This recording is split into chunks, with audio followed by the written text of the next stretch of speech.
नमस्कार साथियों। पहलगाम अटैक के बाद भारत और पाकिस्तान में वॉर होने की आशंकाएं चारों तरफ से दिखाई दे रही हैं।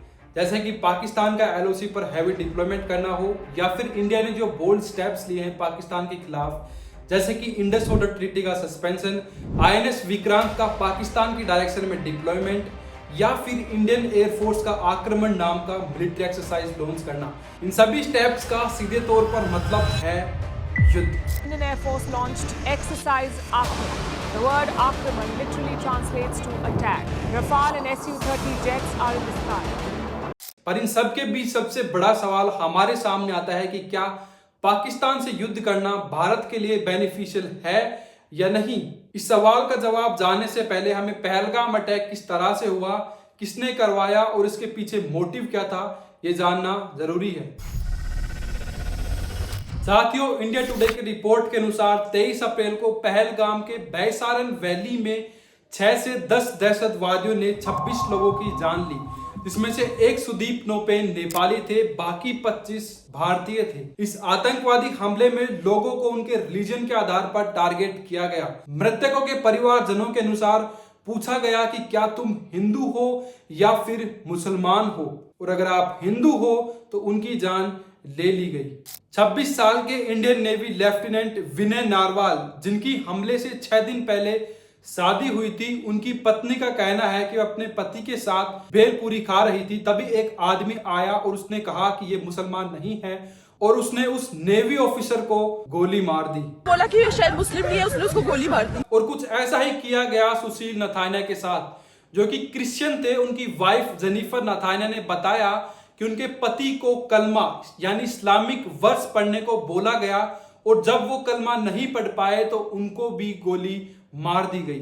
तो ने मेरे को धक्का दिया झाड़ के दूसरे पीछे, और फिर उनको बोलते कि ना तुम कलमा पढ़ो। मेरे मिस्टर को बोला तो मेरे मिस्टर ने बोला मैं तो क्रिश्चियन हूँ, ईसाई हूँ, मेरे को कलमा नहीं आता। उसने सच बोला ना, सच बोला। तो ये सब कहना कि ये अटैक रिलीजन के आधार पर नहीं हुआ, ये बिल्कुल अंधभक्त वाली सोच है। या अगर आप थोड़ा सा भी कॉमन सेंस यूज कर सकते हैं तो खान सर की ये वीडियो देखो। जाति धर्म पूछा गया, हिंदू हो कि नहीं, कलमा पढ़ो, और उसके बाद कोई लोग कह रहे हैं कि आतंकवादी का धर्म नहीं होता है। कलमा कौन धर्म का आदमी पढ़ाता है जी? हाँ, इतनों में आंख नहीं खुल रहा है। यहाँ पे एकदम शर्म लिहाज घोल के पी गए। ये अटैक रिलीजन के आधार पर ही किया गया है। हमारे देश में कुछ लोग हैं जो सिर्फ चंद वोटों के लिए ये कह रहे हैं कि ये रिलीजियस्टिक हमला नहीं है, और टेररिज्म का तो कोई धर्म ही नहीं होता भाई। ये सोच है हमारे पॉलिटिशियंस की। हमें एक चीज समझनी होगी कि रिलीजियस्टिक टेररिज्म एक सच्चाई है और हम इससे जितना दूर भागेंगे हम उतना ही इसे बढ़ावा देंगे। पर यह जानना भी जरूरी है कि यह अटैक सिर्फ रिलीजन के बेसिस पे ही क्यों करवाया गया और कौन इसके पीछे है जो इसको अंजाम दिया है। Pakistan based terror group Lashkar-e-Taiba के शैडो ग्रुप टीआरएफ ने इसकी जिम्मेदारी ली है। भारत सरकार ने लास्ट ईयर इस ऑर्गेनाइजेशन को यूएपीए एक्ट के अंतर्गत बैन किया था। माना जाता है कि टीआरएफ एक पाकिस्तानी स्टेट और आईएसआई फंडेड ऑर्गेनाइजेशन है, जिसका प्राइमरी गोल है इंडिया और मेनली जम्मू एंड कश्मीर में अस्थिरता पैदा करना। इस अटैक में इनका यही पर्पस था कि इंडिया में रिलीजन के आधार पर फूट पैदा करना, हिंदू मुस्लिम राइट्स करवाना और जेएंडके टूरिज्म को हानि पहुंचाना।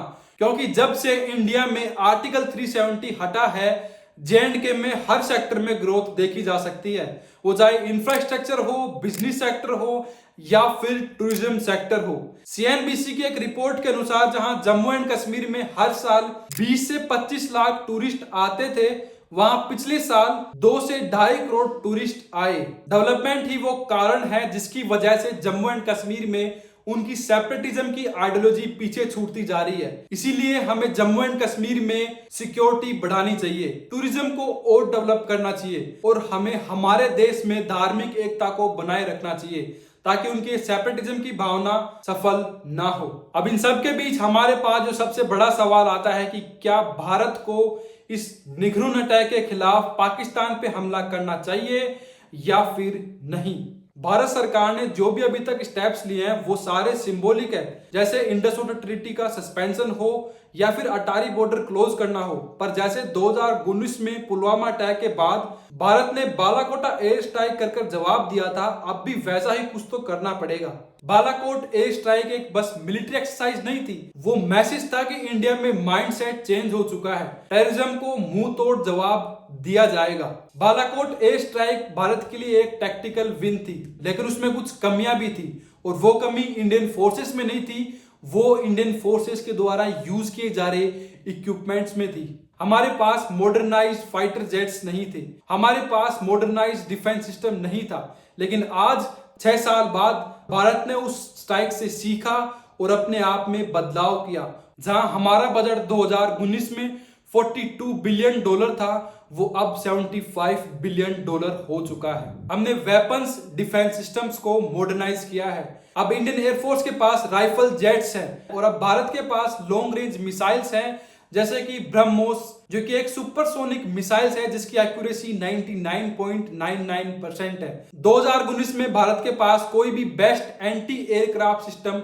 नहीं था, लेकिन अब भारत के पास रशिया का S-400 best anti aircraft system है। यह सिस्टम लगभग 400 किलोमीटर रेंज तक एयरक्राफ्ट को टारगेट कर सकता है। तुम बेसिकली इतना समझो, मानो अगर भारत यहां से टारगेट करे तो पाकिस्तान की सारे एयरबेस को टारगेट कर सकता है। और अब दूसरी तरफ पाकिस्तान को देखा जाए तो पाकिस्तान इकोनॉमिकली अनस्टेबल है। वहां पाकिस्तान की इकोनॉमी ऑल टाइम लो पे है। हर दिन बलोचिस्तान में प्रोटेस्ट चल रहे हैं और आए दिन BLA पाकिस्तान में अटैक कर रहा है। BLA का फुल फॉर्म है Balochistan liberation army. Recently reports के मुताबिक BLA ने पाकिस्तान के 10 सोल्जर्स को मार दिया है। अभी तक की रिपोर्ट से यह अनुमान भी लगाया जा सकता है कि बलोचिस्तान पाकिस्तान से अलग होना चाहता है। इसकी बात नेक्स्ट वीडियो में करेंगे। बाकी हम इतना बोल सकते हैं कि अगर इंडिया युद्ध करता है तो पाकिस्तान पे आसानी से जीत हासिल कर सकता है, और पाकिस्तान की टेररिज्म वाली सोच को देखते हुए इंडिया को पाकिस्तान को करारा जवाब देना पड़ेगा, ताकि वो फ्यूचर में ऐसे कोई भी अटैक्स ना करवाए। मैं मिलता हूं नेक्स्ट वीडियो में, तब तक के लिए जय हिंद, वंदे मातरम।